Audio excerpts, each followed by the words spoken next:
Bismillahirrahmanirrahim.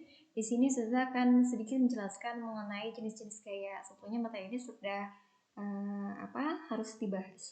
sudah dibahas pada semester 1 kelas 1 ya adik-adik. Tetapi Ustazah akan mengingatkan kembali agar kalian mengingatkan kembali mengenai materi ini agar kalian lebih mudah dalam memahami pembahasan soal untuk materi dinamika rotasi dan kesetimbangan benda tegar.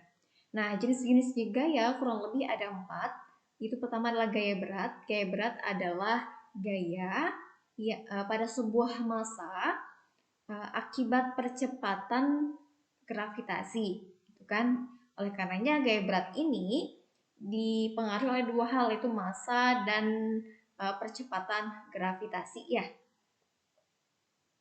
Kalau misalkan di sini ada sebuah benda bermassa, gitu kan? Sebuah benda bermassa, itu, ya kan, yang ditaruh katakan di sebuah lantai. Nih, maka gaya beratnya kita gambarkan adalah dari titik berat bendanya di tengah ini ditarik ke bawah, ya, ditarik ke bawah seperti ini. Nah, ini W. Gitu. Tadi semua benda bermassa pasti punya gaya berat arahnya ke pusat bumi. Simbolnya adalah W, weight, gitu kan? Yang kedua adalah gaya tegangan tali. Gaya tegangan tali adalah gaya akibat tali yang menegang, gitu kan? Nah, simbolnya apa? Simbolnya adalah T, gitu kan? Tension, tegangan gitu. Nah, misalkan ada sebuah katrol, ya.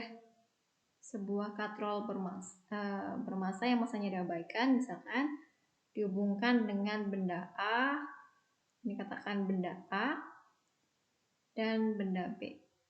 Maaf ya, ininya gak rapi. Benda B seperti itu. Maka si benda, katakan ini setimbang ya, benda A, tali, ini kan tali nih, talinya itu terhubung nih dengan B. Nah, si tali pada A ini tuh tertarik oleh massa A juga tertarik oleh massa B sehingga menyebabkan tali ini menegang, ya kan? Maka di situ ada yang namanya gaya tegangan tali. Nah, bentar.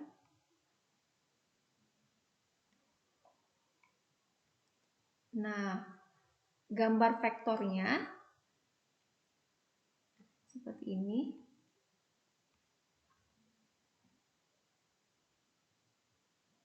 Ini ya, karena gaya si tali ini tuh tertarik oleh oleh benda B juga oleh A. Seperti ini ya. Kalau dia satu tali, maka nilai tegangan talinya itu sama ya. Kalau talinya tidak terputus gitu, nilai tegangan talinya sama. Seperti itu.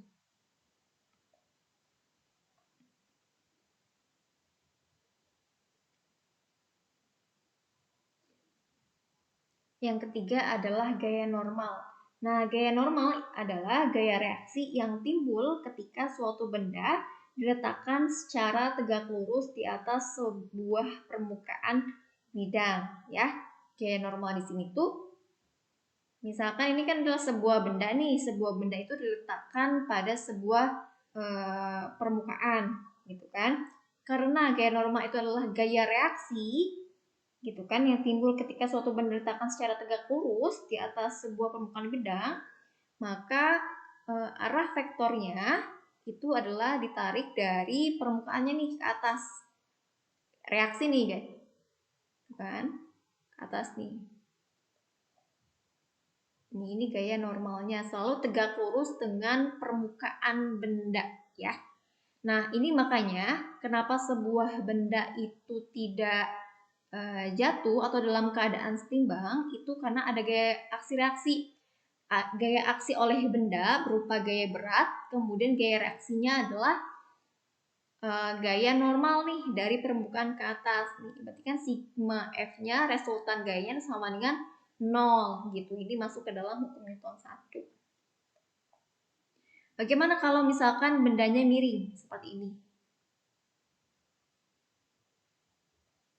Itu bendanya adalah katakan gini, maka kalau seperti ini maka gaya normalnya lah tegak lurus dengan permukaan bidangnya ya.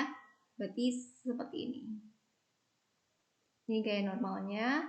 Gaya beratnya adalah dari titik berat bendanya ke bawah. Ini gaya.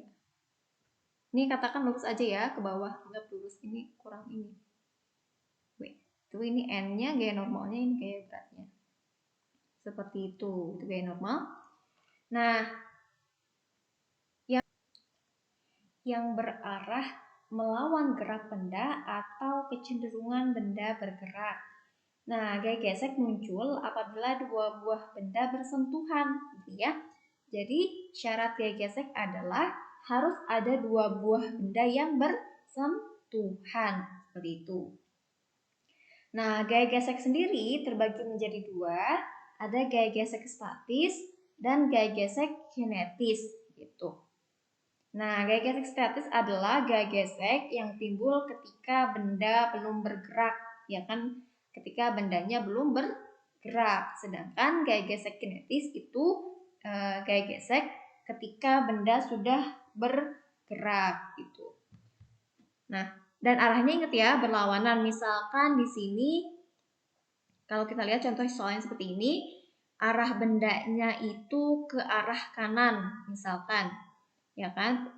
Arahnya itu percepatannya ke arah kanan, maka gaya geseknya adalah ke arah berlawanannya nih, ke arah kirinya. Simbolnya biasanya adalah F, gitu. Ada yang miring, boleh Fs berarti gaya gesek statis, karena dia udah bergerak maka dia punya gaya gesek kinetis Fk, gitu ya. Nah, mencari gaya gesek sendiri itu adalah, kalau gaya gesek statis itu sama dengan gaya normal dikali konstanta statisnya mu s. Nah, kalau gaya gesek kinetis Fk itu gaya normal dikali konstanta kinetis ya. Di sini gaya gesek statis biasanya jauh lebih besar daripada gaya gesek kinetis. Kenapa? Karena ketika kita pertama kali ingin menggerakkan benda, maka kita butuh gaya yang jauh lebih besar ya, gitu kan? Nah, sehingga gaya gesek gaya gesek statisnya itu jauh lebih besar daripada gaya gesek kinetis, gitu. Semoga membantu ya.